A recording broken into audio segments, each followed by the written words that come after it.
Okay, everybody, good afternoon and welcome to the third site event regarding the European Transport Day. This time it is the time for aviation. This morning you heard about infrastructure and you heard about maritime. And allow me to give a very short overview before I go into introducing the panel and get the real questions. And what I would like to remind everybody is that in aviation we are fully dependent on liquid fuels, and we are fully dependent on liquids drop-in fuels because in order to keep those big birds flying up there for so many hours and so many thousands of kilometers, this is today the only kind of energy who can ensure the energy density that we need. That means that for decarbonized aviation, we really need what we call SAF. And the second thing I would like to remind everybody is that I think the sector is fully committed to do their share in decarbonizing. They know that for their sector may be a little bit more difficult than for others, exactly because this dependence on the energy source, but I think it is worth reminding, and I am sure that my panelists will mention that soon, that aviation is the only economic sector who has a carbon market-based mechanism, which is up and running, which is the CORSIA, and that last year in 2022, the states of the world committed on a long-term goal for aviation, which is a net zero emissions by 2050, and that just 15 days ago in this same Dubai, the states again committed to a kind of a pathway, a viewpoint towards how we are going to reach that goal for aviation of net zero in 2050. And for that, SAF is key, because SAF is the lion's part of the decarbonization. We can work in the other three legs of the basket of measures. We can work on energy efficiency, on better fleet, on air traffic controls, but clearly SAF is the way that aviation will need to decarbonize, even when hydrogen planes will be in the picture, even when electric planes will be in the picture.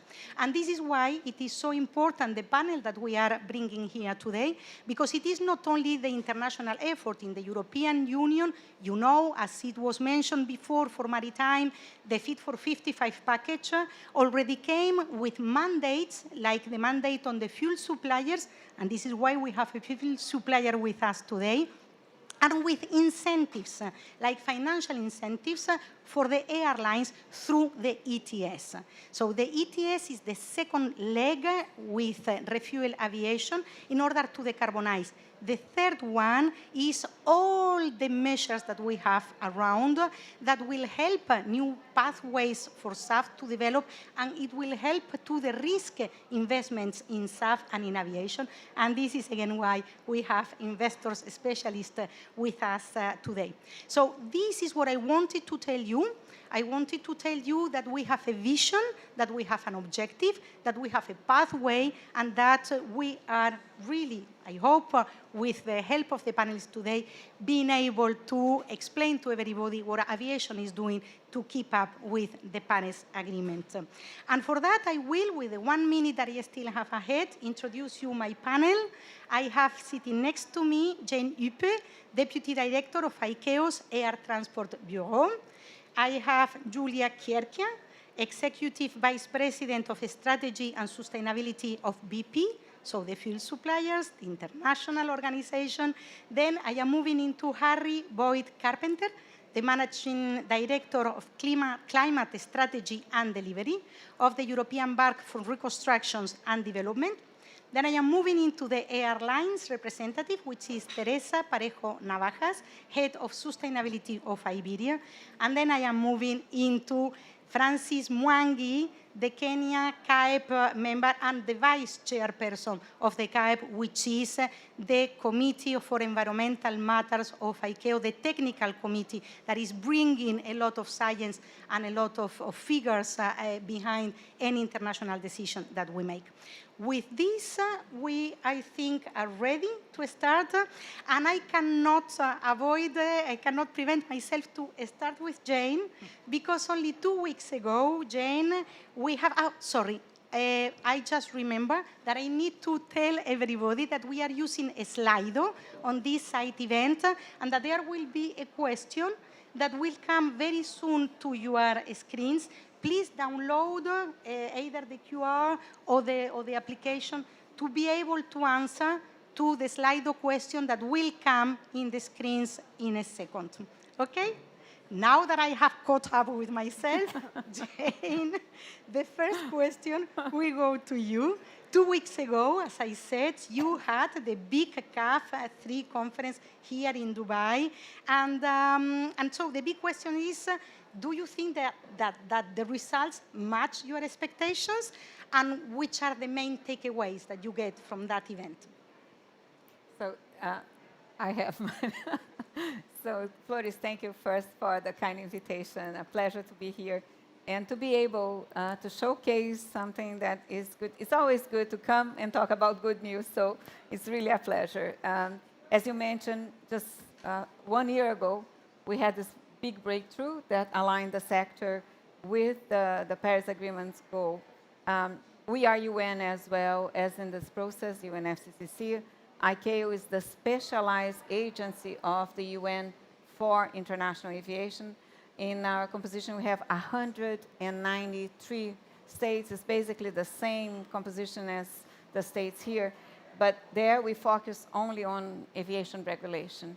And we have been doing that since the very beginning of the UN. We were the first agency, and we deal with many subjects, safety, security, etc. Environmental protection is one of them. So anyone that took a plane to come here, 12,000 international standards were flying with you in the skies. They had to be agreed by 193 states, and 80 international organizations have also contributed.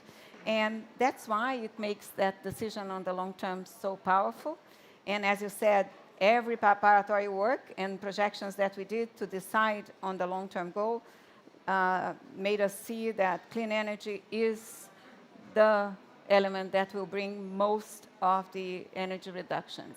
So from there, so 1 year ago, we said, let's focus then our energy this year in putting together a framework, not to create, because we are already flying on sustainable fuels. This clean energy transition is happening, but we needed to accelerate and make sure that these developments were global. So right now, most of the activities are being done in Europe and North America. They're very concentrated. But if we want to have the achievement of our long-term goal, and if we want to start really, we needed first a short-term ambition and a very good plan in place that not only had the ambition, but the means of implementation for that ambition. And that's what this CAF tree that was mentioned by Floris 15 days ago, just 15 days ago, were all about. So we had the ambition by 2030, and the ambition is only focused on clean energy. So we said by 2030, we will have by 5% reduction on our emissions only coming from clean energy. That is not about technology, it's not about operations, just from clean energy. And we also agreed that we'll be reviewing that path in 2028. Why so? Because we have hopes that we can even have more ambition than that, but we needed to monitor. It's something that's happening right now, this transition. So for you to have an idea of what's going on, we have monitor tracking in our website, in ICAO, fully transparent. Every single announcement that comes forward, we put it there with the source, with the volumes, with the investment, etc. And only tracking the announcements on clean energy for aviation since January this year, we have more than 100 announcements, 100. So of course, you look at me and say, Jane, those are announcements. But with the framework we just approved, the chances for those announcements to really become a concrete development are much, much better. So we have put together the means of implementation that go from capacity building, and we have an amazing capacity building program already in ICAO with the industry, with the academia, with states. So we are focusing in feasibility studies in states. We have also, under this ACTAF, not only capacity building, but ICAO has also looked into the financing part. So we have something called Finvest, also to look into the possibilities for bringing the necessary financing, because we will need a lot of financing, but we need our states to be prepared to deliver SAF throughout the globe. Only by all states delivering will be able to do that. Important only, Flores, that I need to highlight is this is a sectoral goal, okay? Some states will do more, and they are already doing. Some states will do less, depending on their capabilities. So it's a global sectorial goal that respects the circumstances. And for that, we have this bulk of regulatory framework, and I have to say that is agnostic on process, on feedstock, but has a very critical element, which is the criteria for sustainability. So it's a pass-fail. Either you are a sustainable fuel or you are not. And that criteria is something very important for us, because then it puts a level playing field for the production use in the globe. Thank you. Thank you, Jane. I see that you are carried away. Listen, before going to the next question, I just want to advise everybody, because I've been sitting there for the whole morning. If you put your headset, it will decrease the noise that you hear from the other side, and it will allow you to better follow the panel. So please, maybe feel free to use them. And for the panelists, we have half an hour for the first one. You can jump into each other. We want to have a conversation.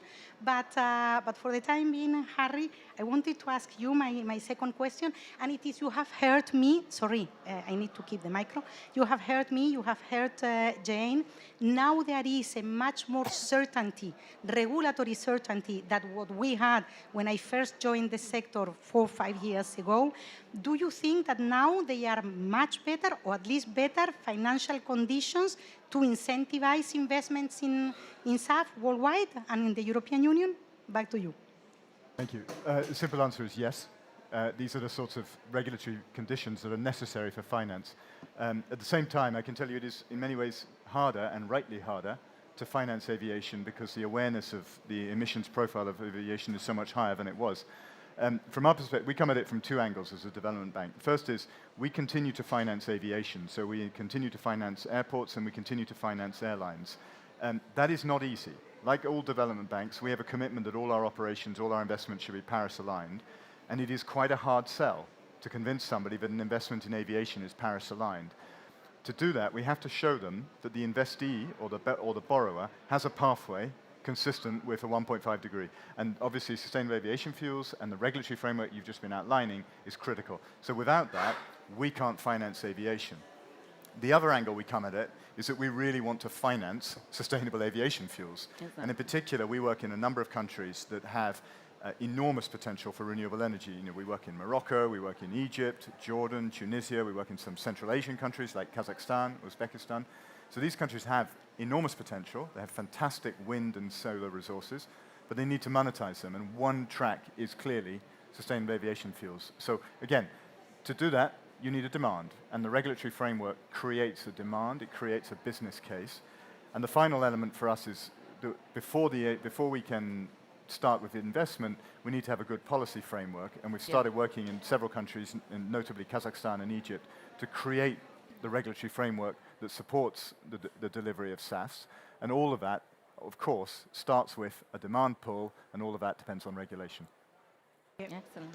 Thank you very much for that answer. I think I'm gonna jump into Francis Mwangi, because he is one of those states that are investing a lot in SAF, one of those that are investing a lot in developing capacity building, etc. So how do you feel regarding what Harry has just said, and how do you feel about what we have achieved together in the ICAO?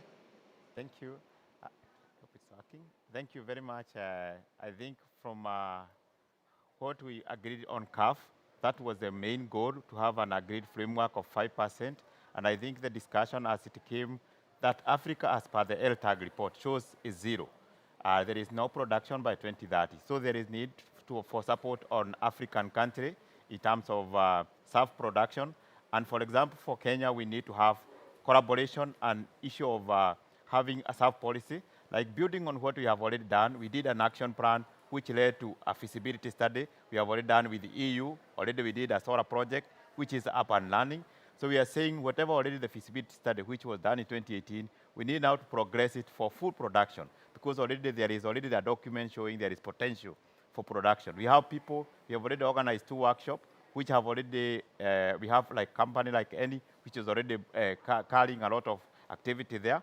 So we are saying that there is need for more collaboration and also working as together with the bank, the airline, ICAO, through the AXAF to build more. And this one we see, we are not looking as Kenya. We look at wholly as Africa, like the way we did, that we need to work through Africa, through African Commission, AU, that we work together. We have a roadmap that we map already those feasibility studies, which have already been done. We see now those low-hanging fruit. How can we progress and do self-production in regional approach, not only state, but regionally to bring the feedstock together? If I can just, so Kenya, just to say, was for us one of the best examples of success in putting capacity building and support projects in place. So the EU has financed 2 cycles of projects in ICAO, and we have done in Kenya not only the implementation of solar to gate, that, you know, instead of using fuel while the aircraft is in the gate, we use solar, but also the first feasibility study for SAF feedstocks in Kenya. And as the bank just mentioned, you know, the feasibility studies, you know, the business case, and then the bankability. So Kenya had the feasibility studies. They are doing now the business case so that we can move for bankability. And our next project with the EU will be exactly on the, you know, helping other states on SAF feasibility and business cases. Teresa? Yeah, thank you. Do you hear me? Yes? So I wanted to add to this because precisely we in Iberia, we conducted recently this year a report with a big consultancy company measuring the impact in terms of GDP and employment, well-being in general in Spain, what a new industry would mean in Spain, because we are leaders in energy, renewable energy already in place, and we have a lot of waste from forest and agriculture and urban waste, of course, like any other city. But we have plenty of that. We have then the capacity to build this new industry, and they measured this and how this could be a great project for social and territorial cohesion within Spain, for that Spain that is with less opportunities, that is kind of the empty Spain, so-called. And this report gave us big numbers, like around 3,000 employments in the year 2050, and around 56,000 million euros in wellness, in money, so in GDP. So it's really incredible and a big opportunity. So we need to build the partnerships with the government, with the European Union, in order to make this possible. Yeah, thank you to both of you, because this is a nice way to jump into the question to Julia. Maybe before jumping, I think as a regulator, we wanted to do basically 3 things with our regulation. It was first breaking the chicken and egg situation that we know have been there for decades. So the fact that the fuel suppliers or producers said, oh, there is no demand, because nobody's really buying, and the airline saying there is not supply, so we cannot buy. So that was the first aim. The second clearly was to ensure that we decarbonize aviation and we bring it in line with the Paris Agreement. And the third one is to create this legal certainty that investors need to understand that indeed aviation is now here to go into the path of SAF, of sustainable aviation fuels. And this is why now I am turning to Julia. Airlines said that they are eager to buy, that they are investing a lot of money. You know that, today, clearly the big issue we have is how we can match demand and supply. What are the plans that you have in the European Union and maybe worldwide to try to keep up with the path that we, the regulators, we have created for you? Yes, thank you, Flor. Thank you for having me here. I think you're right. It's a matter of demand and supply, right? When we look at demand, we see huge demand. I mean, if you think about emissions from aviation, I think it's 2% of global emissions, but it's 12% of transport emissions. And it's difficult to decarbonize because 70% of that is actually linked to medium to long haul flights. So you're in a world where that 12% on transport could actually grow in share as other transport sectors decarbonize. Now, the reality is there is a solution, and that solution is sustainable aviation fuels, which has the potential to actually abate life cycle emissions by 80%. So when we look at it and we look at demand, we see a market for SAF which could grow from 200,000 tons today to 2050, something like 300 million tons of SAF.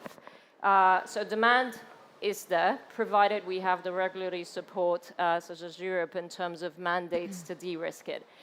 From a supplier side, we need to accelerate supply development, and that's what we're doing. We've announced that we are aiming to get to 100 KBDs of biofuels production by 2030.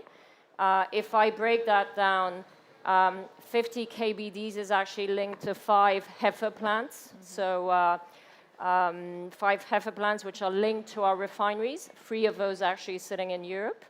20 KBD we're producing today as bioethanol in Brazil. It doesn't go into SAF, but if you think that the first generation of SAF might be HEFA plants, the next generation will probably be alcohol to jet. And so that bioethanol will be very, if you wish, valuable towards supplying that demand. And the third dimension is co-processing, which we're already doing at our refineries and which we're aiming to increase. So we're aiming to actually have 20% market share in the SAF market globally, and that's a very significant ambition.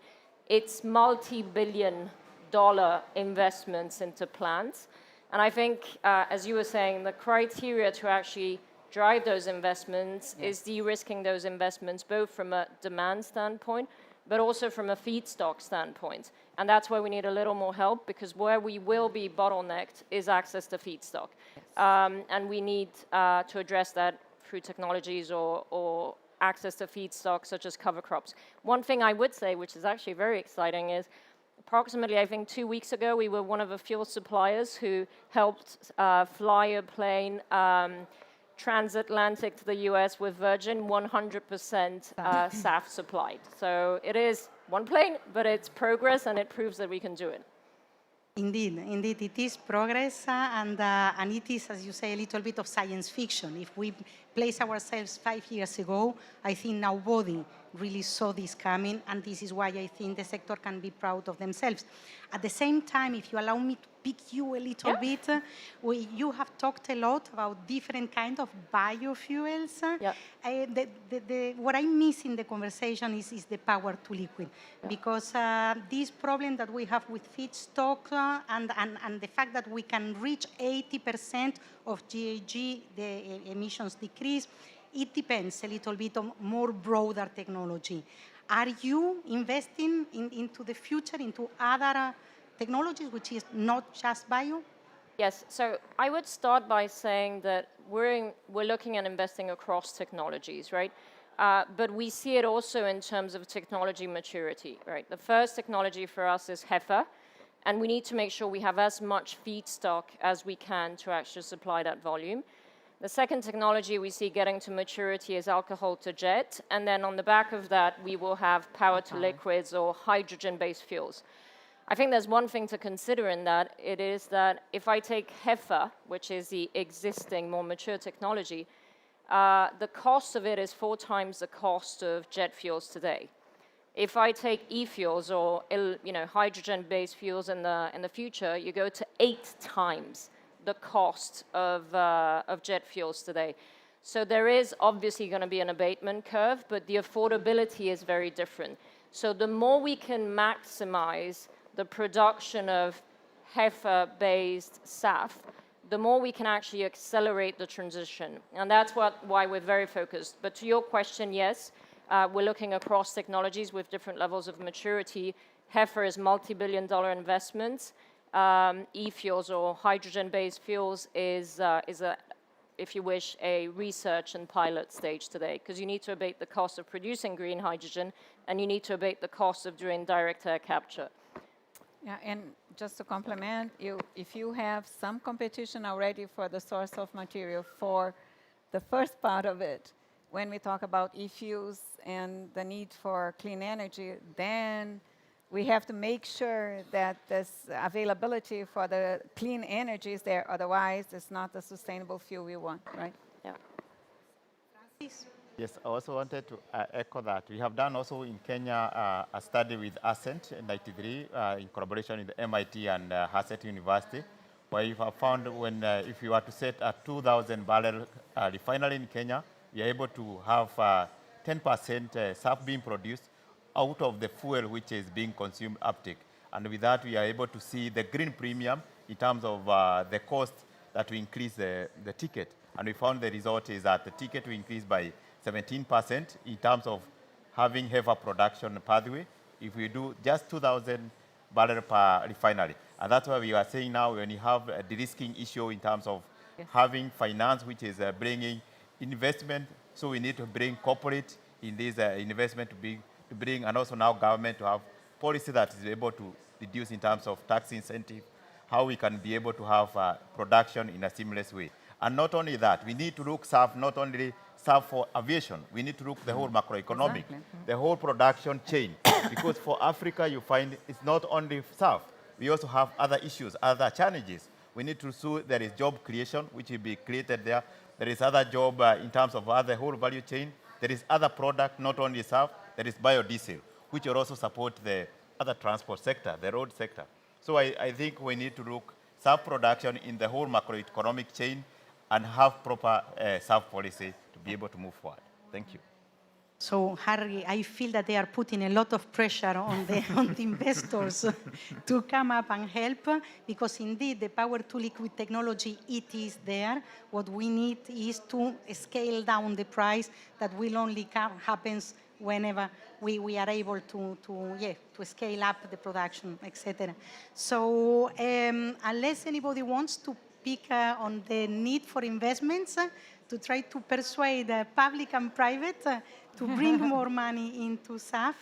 I would jump into the last question that I had for Teresa, but actually it is for everybody. And it is if you think that refuel aviation in the European Union, this mandate, and again, I wouldn't narrow the question only to refuel aviation, because as I said at the beginning, refuel aviation is kind of the stick where the ETS is the one bringing the carrots. The refuel brings a mandate on the fuel suppliers that make that SAF will happen, because they need to put it in the market, but the incentives for the airlines to buy are through the ETS, and it is not only the fact that that SAF is zero rating, so that they do not pay anything, whatever the carbon emissions, because they are using SAF. It is the fact that the new ETS has the SAF allowances. You know that aviation has been part of the ETS for 1 decade already, but now there is this possibility to decrease the price through the SAF allowances. And then there is the innovation fund, is the big amount of money that through the ETS revenues is put in there into research and development of new technologies, power to liquid, etc. So I think that, yeah, I am very proud of our regulatory framework at European level. I would like to understand, and at the international level, if the airlines are happy as well, what we have done in Europe. And I mean, the same for the rest of the panelists. What else do you think that we should still do to make sure that we unlock all those investments that we need to decarbonize aviation?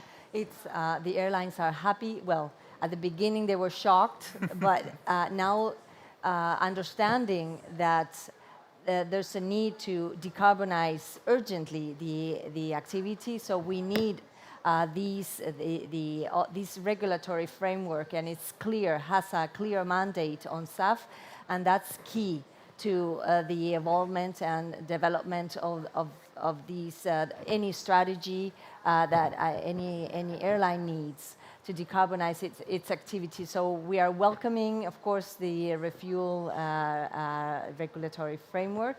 And also, not just that, but the 20 million allowances that are key as well to fill the gap between the price of the fuel, the jet one, and the kerosene and the SAF. So that's wonderful and it's very helpful, but I think we will need more, probably more allowances, so the help of the European Union, the European Commission to that. But very happy, yes. Francis. Yeah, to add on that, for Africa, we are not in the refuel, but we look at SAF in terms of COSIA, because whoever is taking SAF, there is a benefit you can claim under COSIA.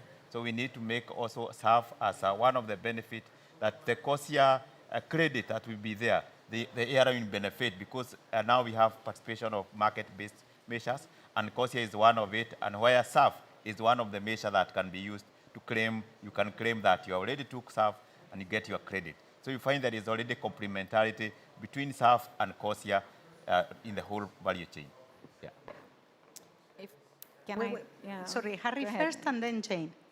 No, I mean, just firstly to go back to the question of investment. There's sometimes a confusion. Investors, even development banks, need to get the money back. We have a AAA credit rating for a reason. So we can't invest in a project without revenues to repay it. And sometimes there's an expectation that development banks can make unbankable projects happen. We can't. Sometimes what we can do and what donors or supporters like the Commission can do is reduce the cost of capital by some form of subsidy or some form of grant and so on. And that's important here, but I also think you have to be a bit careful. You know, there is a huge demand across this whole area for concessional capital, donor capital. And there are so many competing priorities. You know, you have a loss and damage fund to fund. You have adaptation to fund. You have nature to fund. You have, you know, very challenging mitigation. And the reality is, aviation is not top of that pile. You know, donors are not clamoring to reduce the cost of aviation for pretty obvious reasons. So I think, you know, building a business model for the industry, building a business model for a SAF industry on the basis of massive concessional support will not fly. So it has to come on the basis of a, you know, genuine commercial business model. And that also leads you, and, you know, not an easy thing to talk about, but it does lead you to some demand destruction. Yes. You know, I'm quite struck by the conversation we're having internally. We're having a discussion internally about how we reduce our own operational emissions. You know, for years we bought, shall we say, we bought offsets, but we don't think that's good enough anymore. So we're saying we actually have to drive down our emissions, and we're starting to have a conversation about, sorry Teresa, but how we fly less. Yeah. And I do think we have to be a bit honest about this and say the SAF challenge is enormous.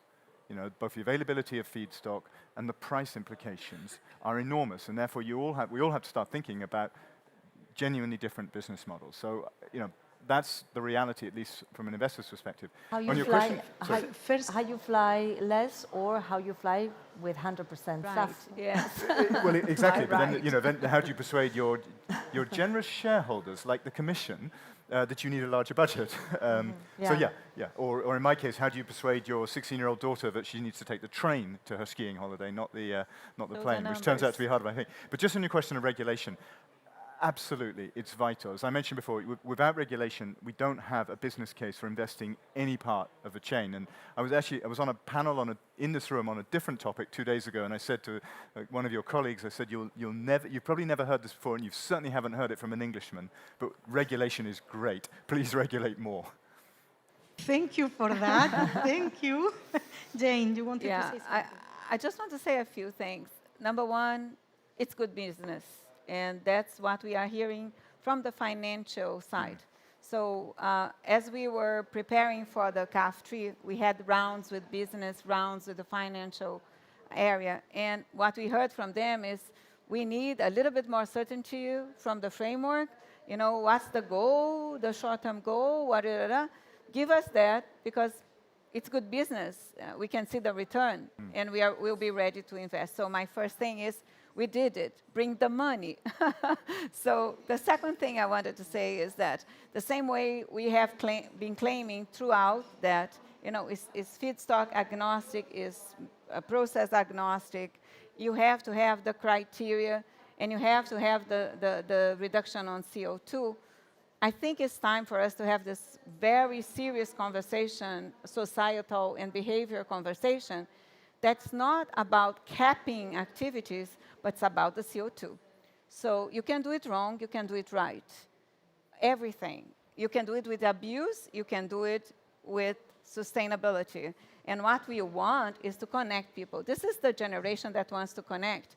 It's not that they don't want to fly. They don't want to fly with the footprint that they have right now. Me neither. You know, I also have my kids and and a world to protect. But if we do it right, it's wrong to start capping modes of transportation. It's worse to get a train on coal than to get an airplane on electricity or SAF. So it's about the CO2, and we have to have this frank conversation. And I think time has come for us to start really opening a little bit more than just the jargons that we have been hearing. First was with SAF, that competes with food. If you have a SAF, SAF, Sustainable Aviation Fuel, you are not competing with food, because that's the criteria. You cannot compete with food, otherwise you're not SAF. So I think we have to be open on that regard as well. Yes, in a way, sorry. I was saying that I think the first round of questions is over, and we could put in the timer the second half an hour so that we keep advancing. For the time being, I do not see any question on Slido. So either we are doing extremely well here in the panel discussing among ourselves, or please don't forget that you have the opportunity to comment and to influence. And there you have actually already the beginning of the answers that we've seen in Slido for the question we displayed at the beginning, which is the big solution for aviation. We see, I mean, the size of the world, it measures the number of answers that are behind. Hydrogen seems to be winning for the time being, with SAF second, and then some others.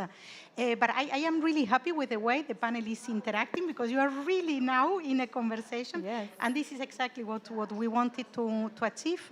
And indeed, Harry, I personally completely agree with you. I think we need to have a business case. But I think in aviation, we have a business case. We see, at least in Europe, how the ticket price have risen, and we see how the load factor is increasing. So the sector is looking for better solutions and more efficiency, but indeed we still need more investments. And I think there is another angle that maybe we have not put on the conversation yet, and it is the energy security of supply. Is the fact that there are very few, a handful of states worldwide that can produce jet A1 kerosene, whereas everybody in the world can produce SAF. And this is very important for us, the Europeans. We want SAF produced and consumed everywhere in the world. We do not want just a duopoly of the United States and the European Union producing and consuming. So I think that the risking the investments in any part of the world, including ourselves, of course, including the European Union, is something that we can, all of us, do together. And, okay, Julia, you go on that one. Yeah, so thank you. I just wanted to react to the cloud word, which is changing, by the way, because SAF is becoming more prominent, hydrogen is moving. Let me start by saying that as BP, we have 5 transition businesses. One of them is hydrogen, right? So hydrogen is a critical part of our strategy, and we're big believers in hydrogen. Now, we are also very big in actually driving those hydrogen projects forward, both green hydrogen, right, out of renewable power, and blue hydrogen, which is decarbonized gas. So we see the complexity of producing green hydrogen and the cost of producing green hydrogen. So I mentioned the numbers earlier, right, around HEFA, or waste-based fuels, being 4 times more expensive than jet, and hydrogen-based fuels being 8 to 10 times more expensive than jet. And those numbers are real, right? Which basically means there's a timeline. Hydrogen-based fuels, in our view of the world, will not be ready at scale before 2030, right? Just in terms of cost, which basically means that if we want to abate emissions from aviation, we need to focus on what is the lowest cost solution to abate aviation, which is biorefineries, right? Which brings us to this notion of feedstock. So to that, I just wanted to put that in context, because I know everybody's excited about hydrogen flying planes, but that's not going to happen tomorrow. And hydrogen-based fuels is also probably, in terms of power to liquids, a longer wave technology. Yeah. So what that actually means to the question in terms of, I think, the European regulation, we love it to start off with, because we need demand to be able to de-risk investments. But I think the other spectrum of it is feedstocks. The focus is really on, as you were saying, reducing emissions, but reducing emissions in a sustainable way. Exactly. And access to sustainable feedstocks. And one of the things that for us is really, really critical is if we can get cover crops on 10% of European arable land, which doesn't compete with agriculture, we can actually supply the European mandates. If we cannot do that, it's really difficult to supply to the European mandates from a feedstock availability standpoint. And we will do power to liquids, we will do it. It's just a time of timing and getting to the impact that we need to achieve. Teresa wanted to say something. No, it's the same thing, but perhaps for those who don't know, perhaps when we talk about hydrogen as a technology, you can either talk about hydrogen as fuel itself, putting it into the aircraft, and that is going to happen perhaps in the future, and none of us will see it. Perhaps, well, Airbus says that it's going to have 1 airplane in the year 2035 flying with hydrogen, but to have the whole fleet of all the airlines flying with hydrogen is going to be in the very future. So we are not going to fly like this, at least in long haul. Then another thing is hydrogen as power to liquid. Yes. Another technology, which is SAF. So the present and future of a sustainable aviation is SAF. Punto. I think maybe And Francis wanted to say something? oh, sorry. Yes, I was saying based on the car-free solution, where we said we want to have SAF produced in all regions, we still find Africa has a lot of raw material, like the latest study done through ICAO. We have other countries like Rwanda, Ivory Coast, Zimbabwe, which have already shown potential, including now Kenya. So we are saying if we are to use a low-hanging fruit, already there is already feedstock, heavy processes, cheap, and now that one will help us when we are coming for the CAF4. Already we shall see, already now also Africa is producing SAF.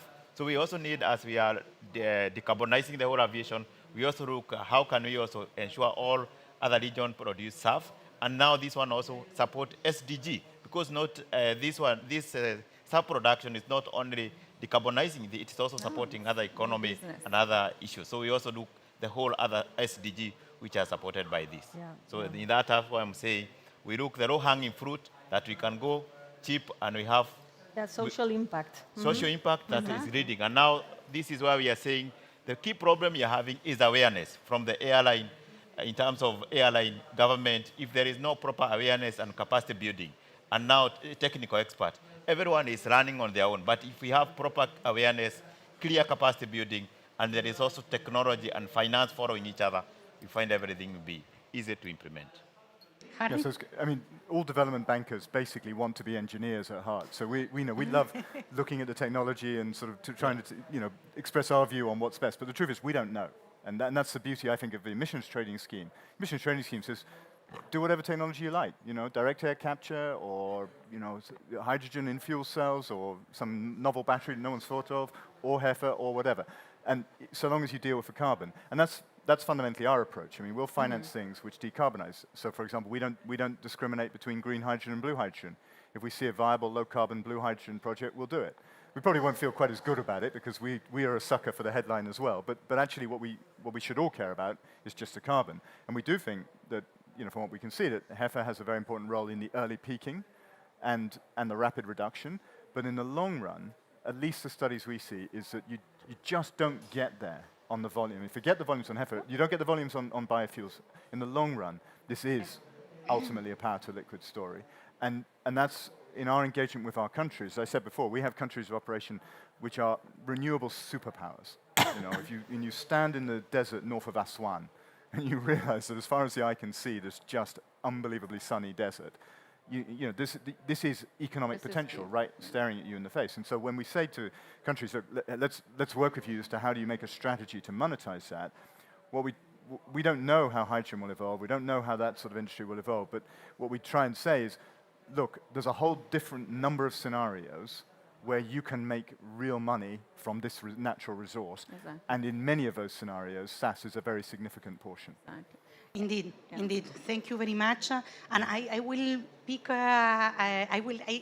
We have 5 minutes before we get into the Q&A, so I will hold the 3 questions I have here, and your question for that, if you allow me.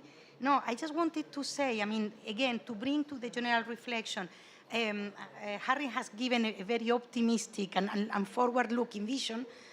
And I think we, the regulators in the European Union, we have a little bit the same. If I may challenge and pick a little bit both fuel suppliers and airlines, who are very happy and sharing the same vision about HEFA, etc. I think we have 2 things in the European Union that maybe are missing worldwide that could pledge for an earlier investments on power to liquid. The first one is the price of the Jet A1 in the European Union, in our internal market, is not the same as internationally, because on top of the price of kerosene, you need to add the price of carbon. We have a carbon market, and the price of the carbon market is rising. So I don't think in 5 years we will be able, even if we take the same standards as today, to say that it is 8 times the price of kerosene, not in the European Union. There are 2 different ways of decreasing that gap. One way is putting the price on carbon that the carbon shall have. And I think we are there. The second thing we have in Europe, and I think both airlines and the fuel suppliers need to take that into account, is that in our regulation, there is a sub-mandate on power to liquid. So it is not a nice to have, it is a shall have. So the sooner you start investing in this shall have, and I think the European regulator has made it very pragmatic.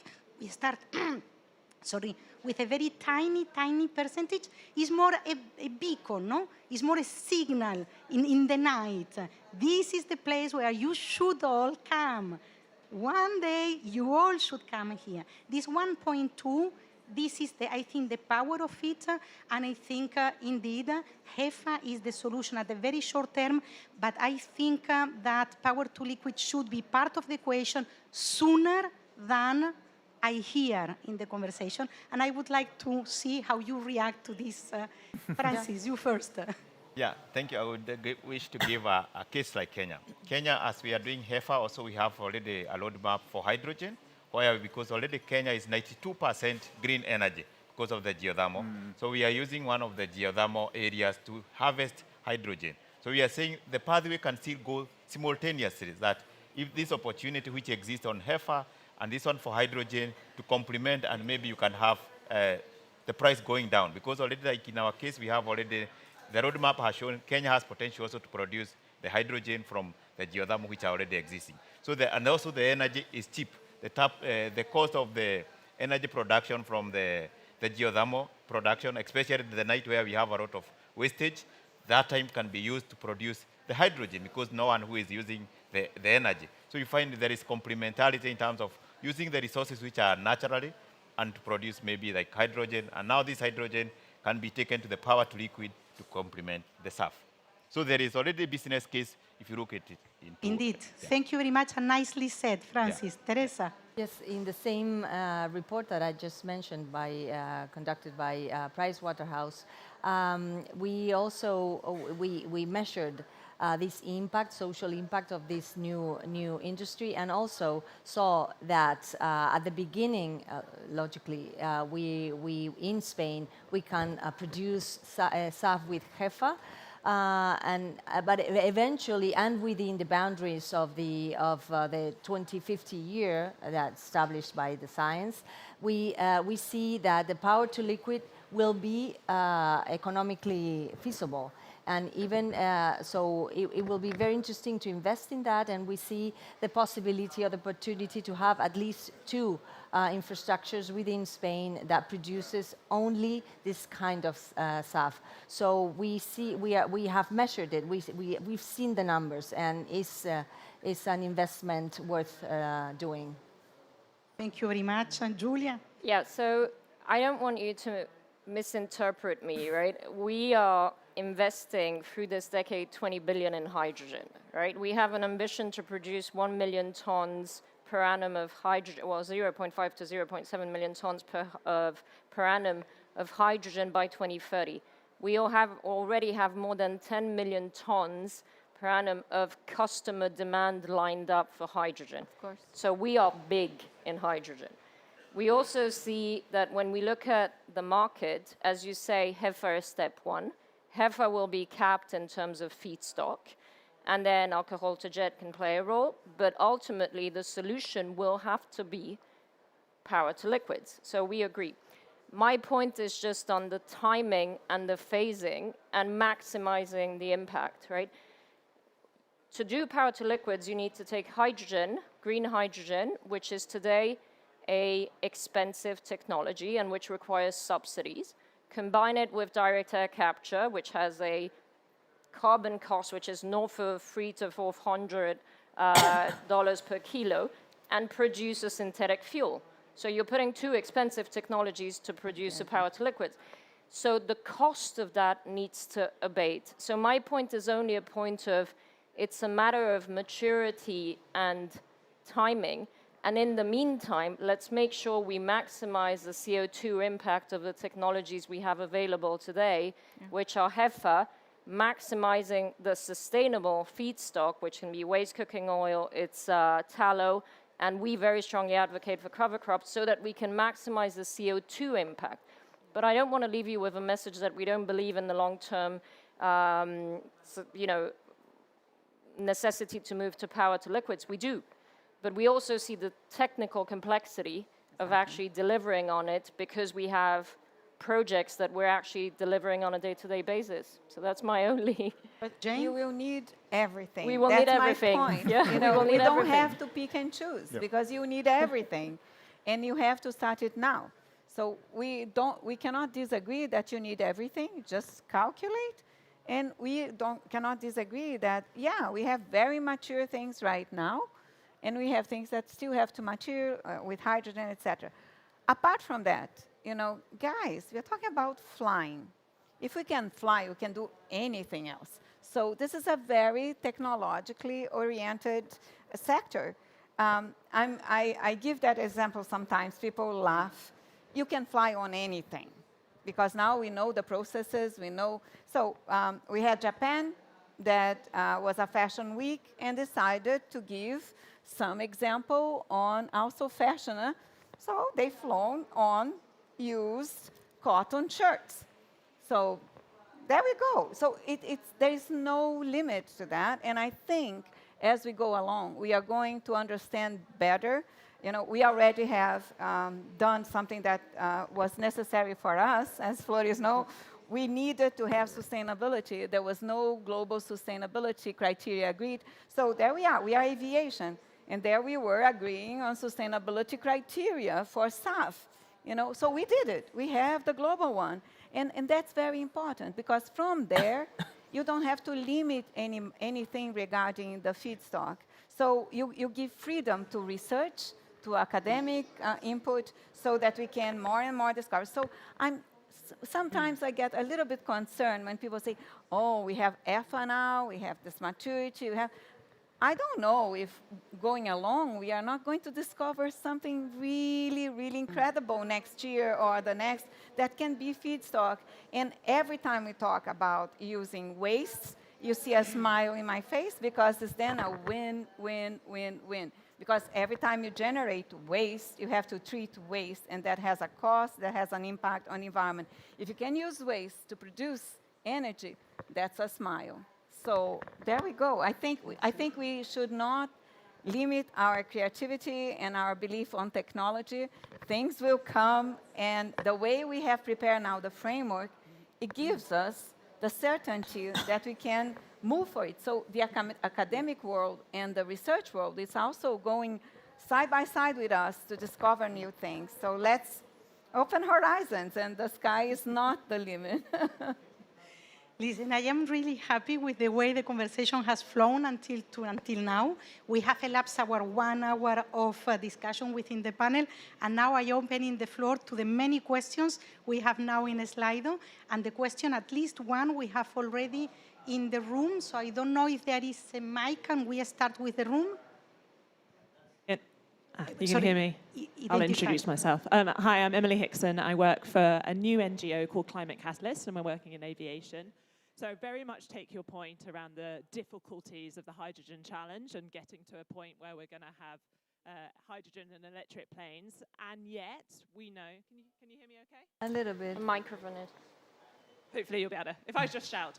And yet we'd be remiss not to acknowledge, wouldn't we, the non-CO2 emissions that are still associated with SAF, and those contribute to climate change. So we do need to see that still as our North Star, and I'm hearing that very much from you. So I like you, do agree that power to liquid needs to play its part as well as everything else, as you say, but we must do all of this, I think, kind of in parallel. We need all of these tracks, so we need to start scaling power to liquid up in this decade. And the question is, how do we do that with that 8 times? So really, it's back to the financing question. And I've been spending a lot of time talking to e-fuel makers, and they are talking about the great grants that the EU Innovation Fund in the UK, the Advanced Fuel Fund is giving to e-fuel makers, but they can't get past that seed stage. They're very much trapped to be able to really scale up to the production. So it comes back to this question: if we're not going to keep relying on government subsidies to do this, and there is an acknowledgement that almost 20% of decarbonising aviation probably will come out of government in the end. That was in the ICCT report earlier this year. But how can we get to those bankable projects when they're really struggling to raise that? So they're getting venture capital money in, and they're getting government money in, but they're really not getting up. How can we work together to bring the banks, to bring electricity providers, because it's partnerships with renewable electricity providers that's going to make a difference here, off-takers and the buyers of the environmental attributes, and where are you seeing that happen? I don't know exactly to whom you are addressing the question, but because there are several in Slido, exactly. Since Harry, there are several in Slido asking for examples. So you cannot see them. I have in the tablet. Where if you have any example of any SAF production project that your institution have already financed, I think it will go nicely with that one. Okay, so I'll start with your question, and then, I'll also point out, I don't have the biggest balance sheet on this panel.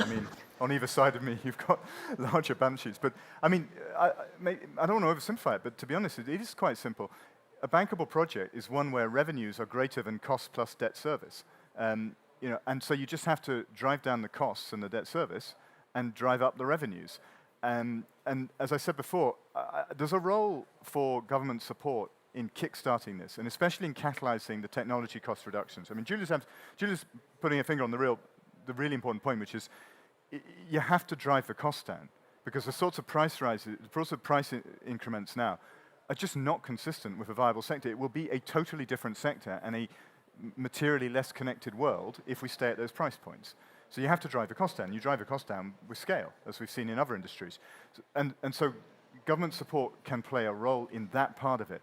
But you have to be realistic around it. There is not, we live in a fiscally austere world. Look at the hydrogen auction in the EU Hydrogen Bank. It's a good program, but it's 3 billion euros over 10 years. It's tens of thousands of tons. So how do you drive revenues up? You increase the consumer willingness to pay, and for a lot of that means us, right? We have to pay more for plane tickets, and you drive the costs down, firstly by giving more regulatory certainty, so people like us will lend for longer and charge a lower cost of capital, and then also by driving the technology costs. There's no shortcut, there's no silver bullet, there's no magic pot of money that gets us around. Practical examples, we haven't done a SAF project yet. We have done a green hydrogen project. We did a 100 megawatt green ammonia project, so 100 megawatt electrolyzer to produce hydrogen for green ammonia in Egypt last year. That predominantly goes for either shipping or plastics. SAFs, we're not there yet. We are running a couple of policy projects to try and kickstart the industry in Egypt and Kazakhstan. But we're not yet at financeable projects. Not because we're not willing to finance, but bluntly because people aren't yet willing to pay to justify a project in those countries. Can I? So I'll try to help with a few. I just came from another event. This is Transport Day, so we are going from event to event. I just came from Singapore. It's, I think, a super example on a country that was not a fuel producer and now is a SAF producer. And they have a plant, and it's 1 million tons production per year now. So take a look. I'm not going to speak on behalf of Singapore here, but take a look at that. It's SAF. It's also base, et cetera, et cetera. The second thing I would like to bring to our attention is that, there are incredible things going on, not only on the technology, but in the financial world as well. We are seeing some business cases now being in real, happening. 2 weeks before, I was invited to go to Oman. Renewable energy event in Oman. And I went, and I was extremely surprised on the innovative way they were looking into it. Oman has a very special situation by which they have a natural resource for the absorption and capture of CO2. They will be positioned for producing clean hydrogen that could fuel the entire EU, by the way, and they are doing that in a very innovative way by preparing, the clean energy through solar panels throughout, preparing the infrastructure for the absorption on the ground, and auctioning the sites for investors that can come and do the production of the hydrogen or sources of hydrogen, et cetera, et cetera. I think there are some colleagues here that can talk about that here. But this is super innovative, and it's out there. And they did 3 auctions already, so you have 3 different companies and conglomerate of companies already doing that next year. And then they have 2 more auctions to go, and you can fuel Europe with the hydrogen, clean hydrogen that was coming on.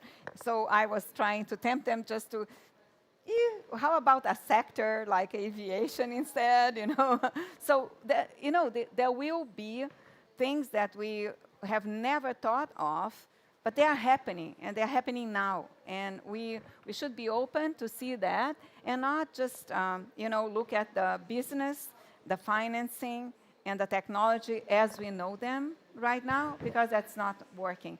We had the example of cargo airplanes that now, I'll tell you that because I thought was brilliant. They are using this capsule of coffee that you put in the machine and then the coffee comes down. So the Nespresso approach would be for hydrogen. So hydrogen has an issue with pressure, has an issue of temperature for you to use. But if you put in a capsule, and it's the capsule that you put in the aircraft, you solve a lot of issues. So there is so many new technologies and ways of doing it that will transform the sector. That take a look at those 2 for your answer that it's worth it. Yep. And if I may then come to the Slido questions, just to acknowledge that we are not getting into zero technology because it is not the scope of the panel today, and actually Jane has already answered to that a little bit. Regarding non-CO2, oh, they have disappeared again. Okay, regarding non-CO2 effects, again, you would allow me not to get into that one, because today we are talking about the fuels, not really the impact, and I think if we only have 7-10 minutes left, so I think it is enough if I tell you that SAF already contributes to decrease the non-CO2 emissions, as well as the CO2 emissions, and that there are many other work going on, for instance, the way we fly, so the air traffic management that will influence in non-CO2, and the fuel quality, how we can clean a little bit the fossil fuel. So we are working on non-CO2. We are aware of the climate impact, but again, is not the aim of the panel today. So coming to the questions that I think, because we have too many, I came from known to at least 15, and we only have 6 minutes ahead of us. So I wanted, I think this one is for everybody, but it could have been asked by Teresa, is which are the big challenges that airlines face today to be able to buy SAF? So I think it's the price, first of all. So that's the main thing, and the availability of the SAF. So at the moment, there's around less than 1% of production worldwide. And well, in Europe, we have a clear mandate, but the production needs to start and moving really, really fast in order to get to that amount of SAF. But at the moment, not only that, but the price, we want to use SAF as much as possible. We need to get into a point in which we can claim that we are a sustainable airline, but that's quite difficult unless we use SAF. And another thing that is quite challenging is our conversation with our clients and with society in general. I think we need to be we need to have another approach or something. We need to be very creative or innovative in order to make them understand the effort we are doing, because it's not clear. It's I don't know, there's a big, at least in Europe, there's a big focus into the impacts, which are real, of course, of aviation in the environment.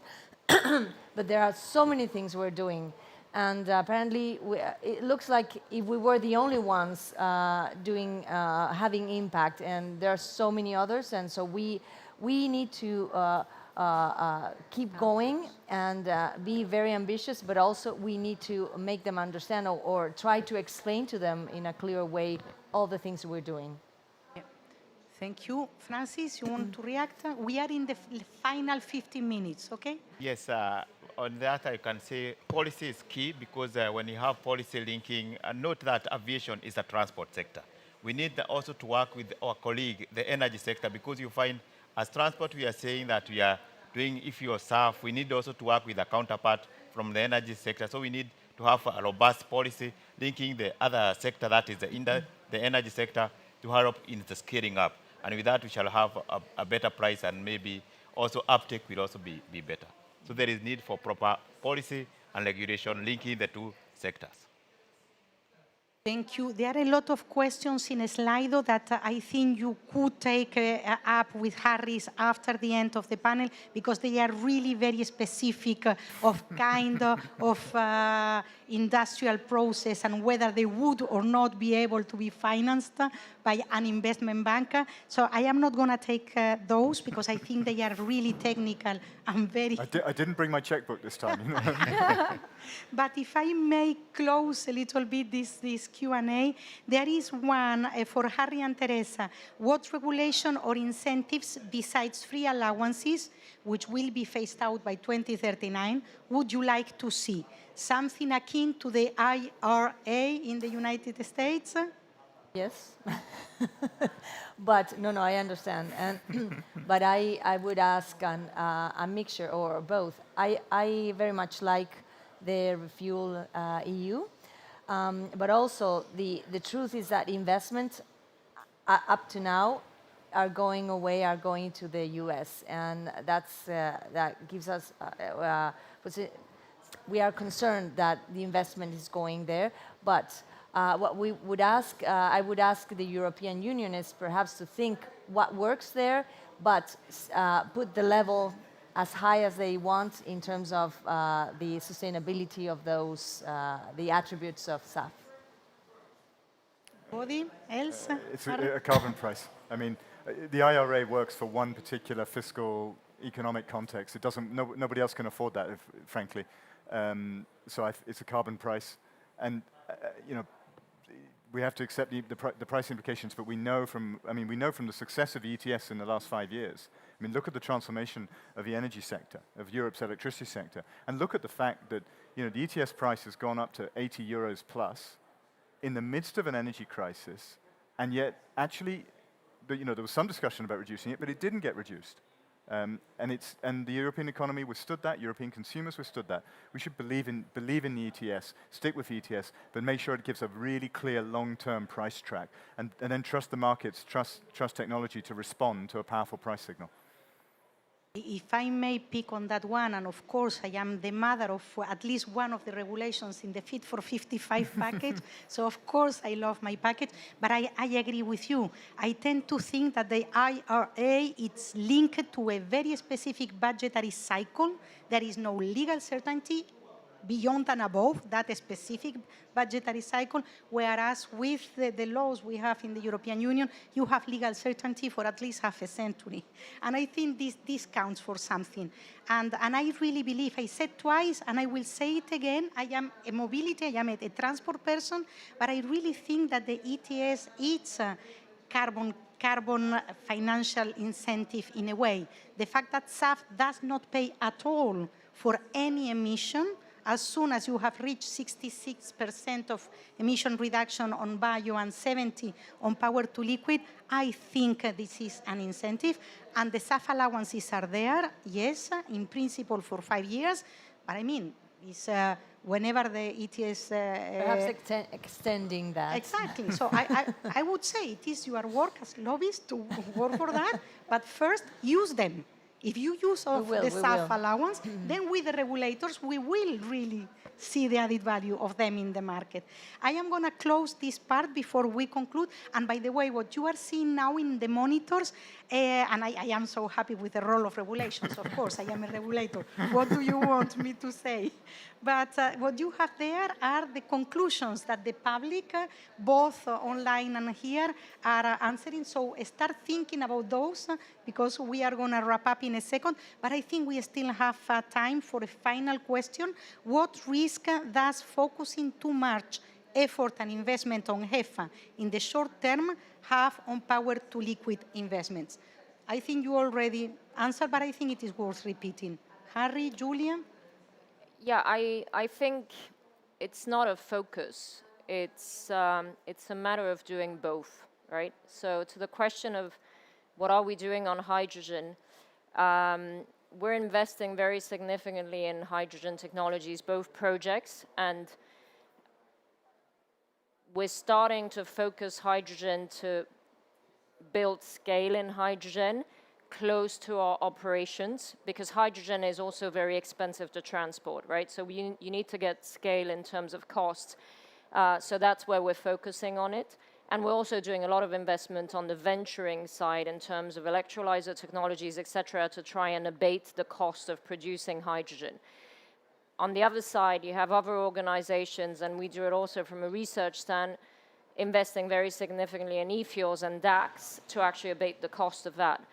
So I don't think it's a matter of focus. It's a matter of timing and abating the different building blocks in parallel. As I was saying, we're investing, almost 25% of our budget is actually going in bioenergy, with HEFA being a core part of that today. And then we have 20 billion through the decade invested into renewables and hydrogen, right? So that's a very significant CapEx investment. We're doing both. It's just that the readiness in terms of maturity is going to come first on HEFA, And then why not use that if it can allow me to actually reduce emissions? And then when power to liquids are at maturity, we will grow power to liquids and scale it up. Okay.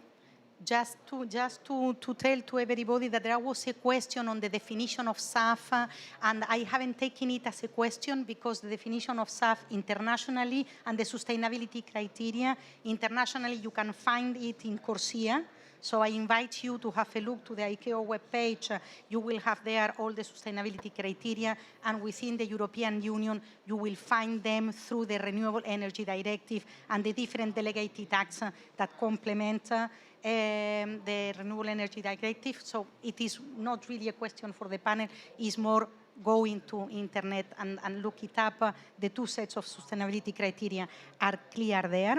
And I think we have roughly 7 minutes ahead to conclude. First of all, I wanted to say thank you to the panel, because at the beginning I thought it would be a challenge to keep a conversation flowing, but I think there has been a real conversation among you 5, and I am really, really thankful and proud of you for that.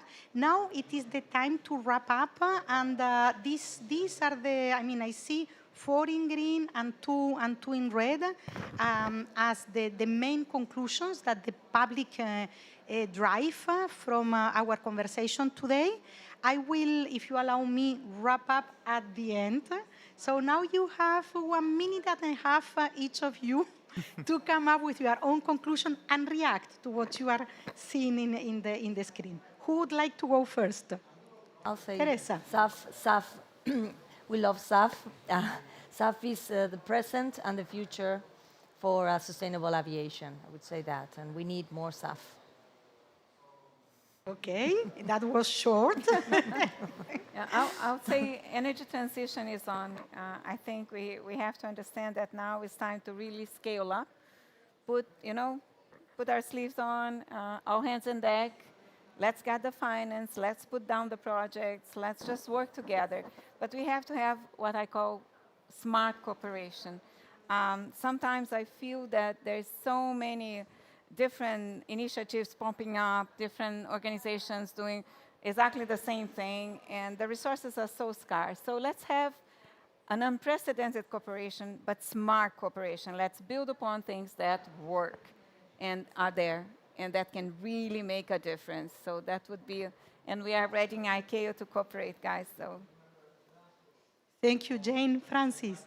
Thank you. As I look to the slide, it shows the careful solution because it's already taking block number 2 in terms of regulation, number 4 in terms of finance. You can see how they are linked, and you can see for us to when you get the finance, you're able to do the capacity building and policy. For you, sir, you find now for you to do the sub-production, these are the key items. You need to have the policy and finance for us to move forward, and we are able to decarbonize. So by 2028, we need to have SAF produced in our region before the next CAF, so that we can promise by African, maybe we can revise the mandate 5% based on what will be produced. So this is a high chance we have SAF produced in our regions. Thank you. Yes, we have a wise audience indeed. So Harry, Julia, who want to go first? Price carbon. Price? Price carbon. Okay, another short one, Julia. I think I said it right, and it would be weird for me to not react to that stop burning fossil fuels. And let me start by saying that, if we could do it tomorrow, I think we would. Unfortunately, we've seen what happens when after the Ukraine war, like prices skyrocket. So it's a transition, right? We need to do it gradually, but we need to do it. And I think that's, it's an energy transition for a reason. We are fully committed to SAF. And I think the full message from our side is really one of, let's just be open to the technology solutions and let's access all opportunities, because at the end, the objective is to abate emissions, and that's what we need to be all focused on. Yeah. Okay, any final reaction on anything that other people have said? To move away from fossil fuels, we need to use SAF. Yes, indeed. Francis? Collaboration. No one can be able to implement SAF without working with others. Cooperation. Collaboration is key of all stakeholders.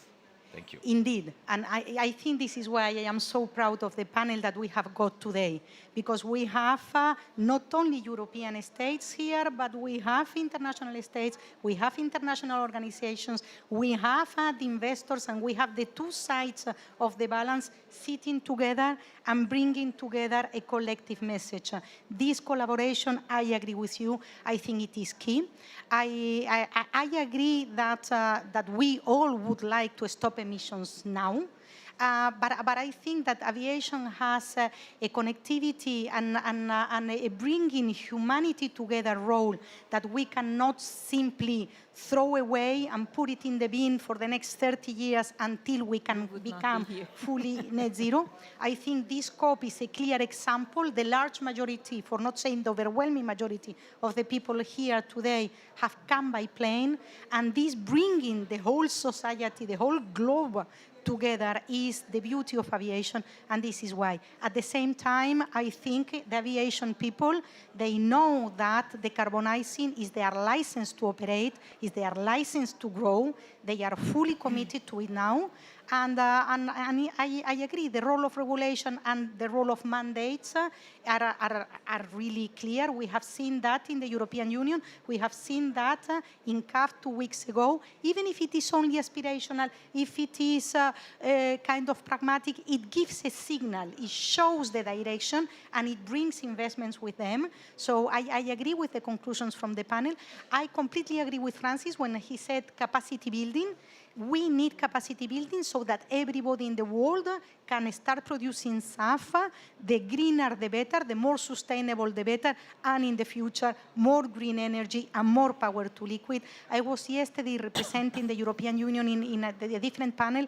It was a combined energy and transport panel, and there it was clearly said that the answer for transport is energy. We need green energy to be able to decarbonize transport, and it is an energy transition. You have said it, Julia. I think we all agreed on that. And then the different kind of technologies, we are neutral. If it is sugarcane-based SAF, or if it is ethanol, or if it is that, let the market come. And I sit with Harry when he says that putting a price on carbon is maybe not a such bad thing. And I am happy that ICAO with the CORSIA already brought a carbon-based market mechanism into the equation, because I think we are the only sector that have one worldwide. So it is not only the ETS, it is the CORSIA here helping and putting a price on carbon. And with this, I think 30 seconds ahead our time, we can conclude the panel.